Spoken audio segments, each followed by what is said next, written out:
Raila is not expired. Raila is still strong. If Oburu, his brother, is this strong, then how about Raila, just a child who was born yesterday?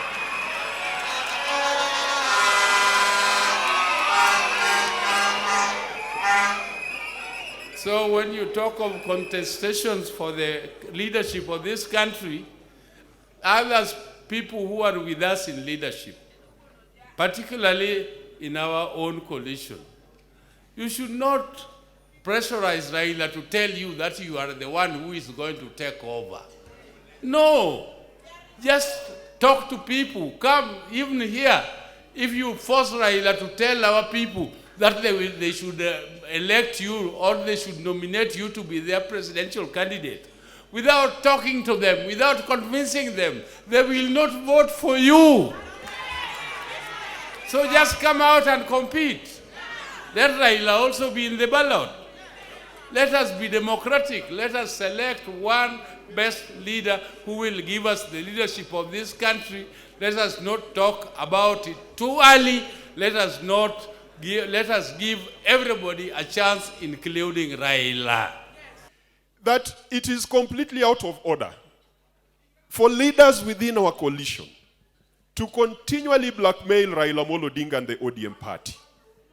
Everywhere Raila goes outside Luoland, you find people putting him in small corners and in small rooms that Raila should live for them.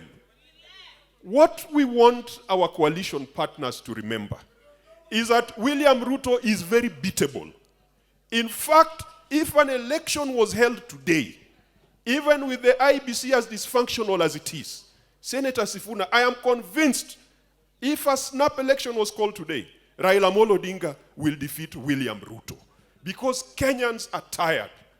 The only strategy that William Ruto is remaining with is to disorganize us within the coalition. And we must desist from this conversation of who is going to be the president and deputy president at this point in time. Our leaders have given us directions. Let us go and strengthen our parties. Let ODM be strong. Let Wiper be strong. So that at the last day, we ask, what are you bringing to the table? Wewe ODM, Oduoro Ngwen, umeleta watu wangapi?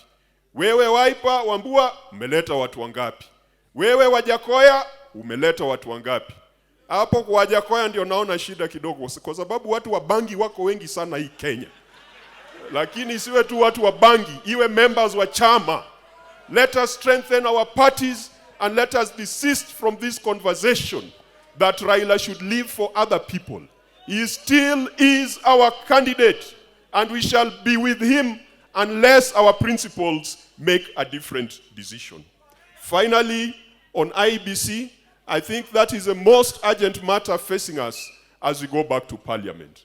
We insist the court ruled from a legal perspective. The IEBC is a political issue. And that is the reason why Raila Odinga said, despite the ruling of the court, this is not just a legal matter. This is a political matter.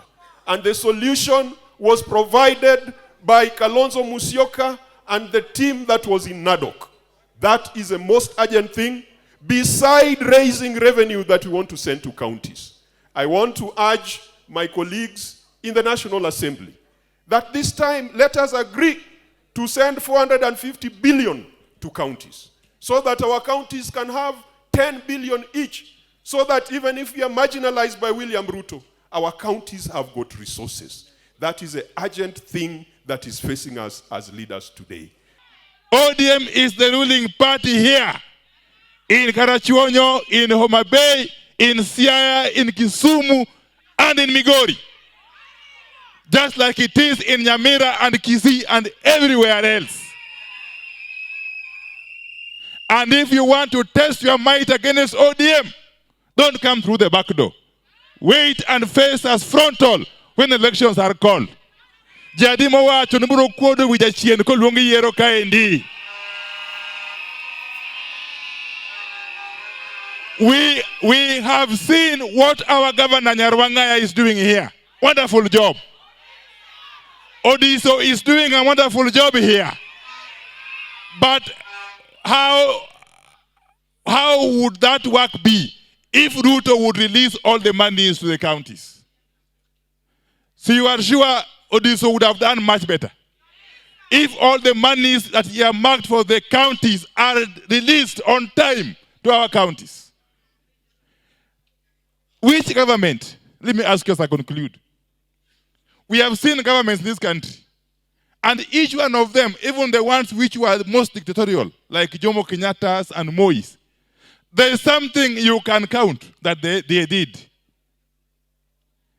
And a good day is known in the morning. How can a government be in power for now close to 2 years, and there's no single thing you can point to? There is no single thing you can say that the Ruto administration has done. What kind of government can that be? One okwabiye. Finally, awinjo nikiwacho nikidwa uso kambe mege surukari, including Sony.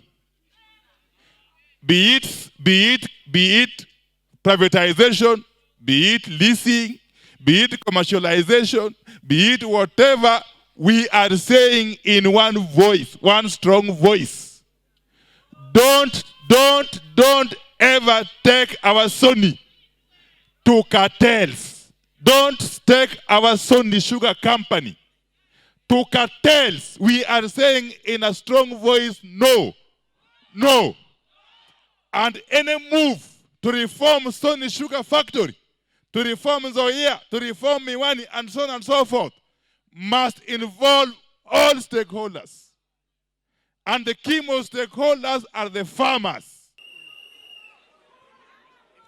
Asante sana. Asante sana. Nataka niwasalimu tena kwa jina la Yesu Kristo. Hamjambo. Hamjambo tena. Yangu yatakuwa machache vile ambavyo nilikuwa nimewaambia hapo mbeleni. Mimi nafanya kazi kwa karibu sana na Bwana Joshua Kawino. Huyu Kawino vile mumeambiwa, yeye ndiye anasimamia fedha za chama cha ODM. Na tangu hiki chama kianzishwe, we have been audited all of these years. And we are very proud of the work that Kawino does.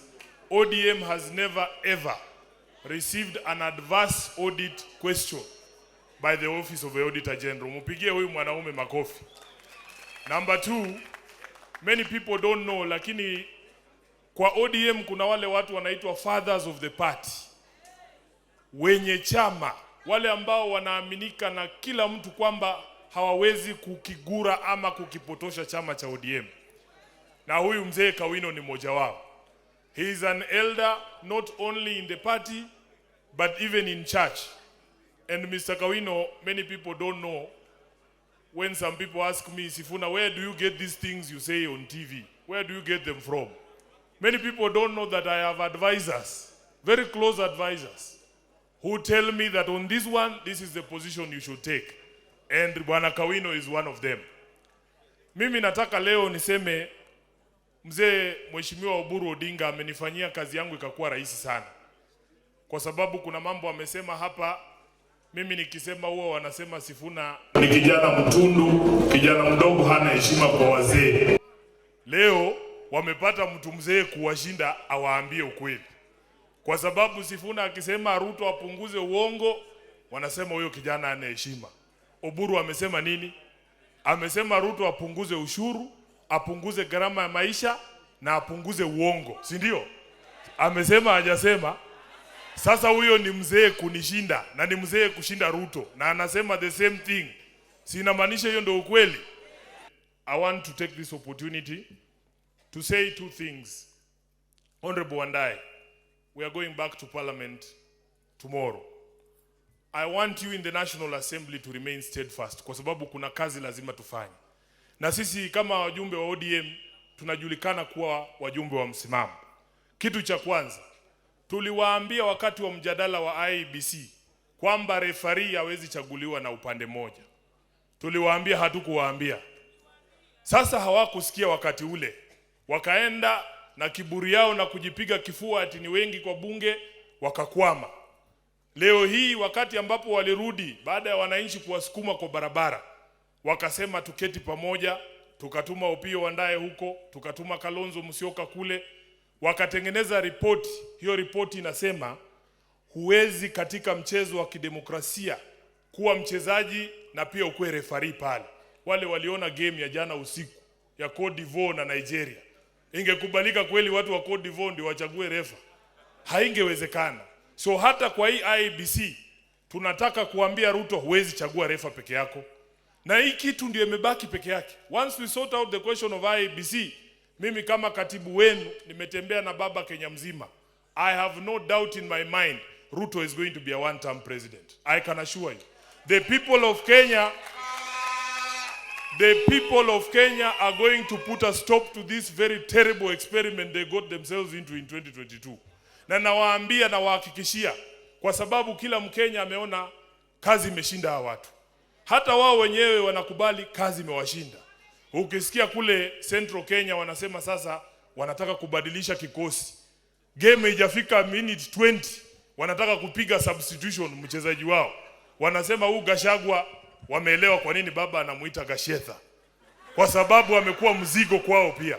Wanasema sasa wajaribu Ndindi Nyoro ama sijui walete Waiguru kwa sababu kitumbua kimeingia mchanga. Hawa jamaa sisi tunawaambia, for as long as we get the IEBC right, I can assure you hawa watu wanaenda nyumbani. Walete Ndindi, walete Waiguru ama walete nani, wanaenda wapi? Nyumbani. Kwa hivyo sisi tukirudi bunge, Mheshimiwa Opiyo, kule chini wewe sisitiza kwamba sisi tunataka hilo swala la IEBC litiliwe mkazo. Na kule kwa Senate, mimi pamoja na seneta wenu shupavu hapa ambaye ni chairman wangu wa PAC, Mheshimiwa Kajwang, tutahakikisha kwamba pia sisi na hiyo ripoti imetiliwa maanani, tuwe na referee ambaye anaweza kusimamia mpira pasi na kuwalau watu wafanye ukora hapa nyuma.